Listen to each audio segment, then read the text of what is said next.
গ্রামের পরিবেশ সবসময় মানুষের মনকে শান্ত করে।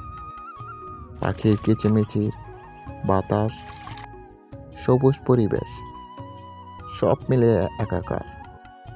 ঠিক তেমনই গ্রামের শ্রমজীবী মানুষের জীবনধারা।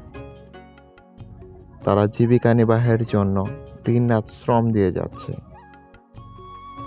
তাদের জীবন সুন্দর করার জন্য।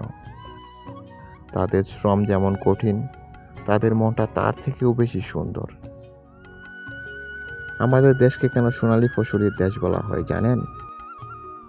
শুধুমাত্র গ্রামের এই রূপের জন্য।